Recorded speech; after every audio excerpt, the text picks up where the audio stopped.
മഹാദേവന്റെ അനുഗ്രഹം എല്ലാ ഭക്തരിലും നിറയട്ടെ. ഭക്തരെ, എത്രമാത്രം അടുത്ത ബന്ധമോ സൗഹൃദമോ ആവട്ടെ, പരിധിയിൽ കൂടുതലായി ആരെയും ആശ്രയിക്കാതിരിക്കുക.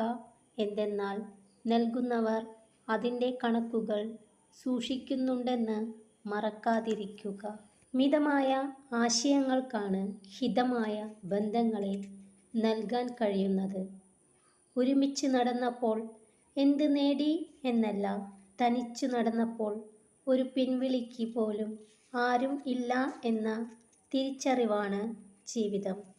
സ്വന്തം തെറ്റുകൾ ഒരിക്കലും അംഗീകരിക്കാത്ത ആളുകളിൽ നിന്ന് അകലം പാലിക്കുക. കാരണം അവർ എല്ലായ്പ്പോഴും നിങ്ങളെ തെറ്റുകാരാക്കാൻ ശ്രമിക്കും.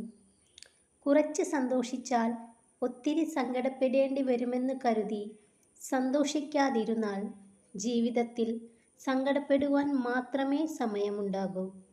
ഭക്തരെ, അഭിനയിക്കാതെ സ്നേഹിക്കുക, ആശ്രയിക്കാതെ ജീവിക്കുക, പ്രതിരോധിക്കാതെ കേൾക്കുക, അപമാനിക്കാതെ സംസാരിക്കുക. നിങ്ങളെക്കാൾ പ്രിയപ്പെട്ടവരായി അവർക്ക് മറ്റു ചിലരുണ്ടാകുമ്പോൾ അവരുടെ മനസ്സിൻ്റെ ആഴങ്ങളിൽ നിങ്ങൾക്കുള്ള സ്ഥാനം വെറും പേരിന് മാത്രമായിരിക്കും. സാഹചര്യം അത് മനസ്സിലാക്കിത്തരും.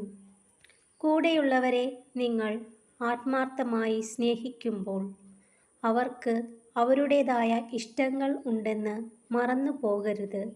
അങ്ങനെ മറക്കുമ്പോൾ നിങ്ങളുടെ സ്നേഹം അവർക്കൊരു ഭാരമായി മാറുന്നു. ഭക്തരെ, ആർക്കും നിങ്ങളെ ഇഷ്ടമില്ലെങ്കിൽ അതിനർത്ഥം നിങ്ങൾ നല്ലവനല്ല എന്നല്ല, നിങ്ങൾ ഇനിയും ജീവിതത്തിൽ അഭിനയിക്കാൻ പഠിച്ചിട്ടില്ല എന്നാണ്. എല്ലാ ഭക്തരും സന്തോഷത്തോടു കൂടിയിരിക്കുക. മഹാദേവന്റെ അനുഗ്രഹം എല്ലാ ഭക്തരിലും നിറയട്ടെ. ഓം നമഃ ശിവായ.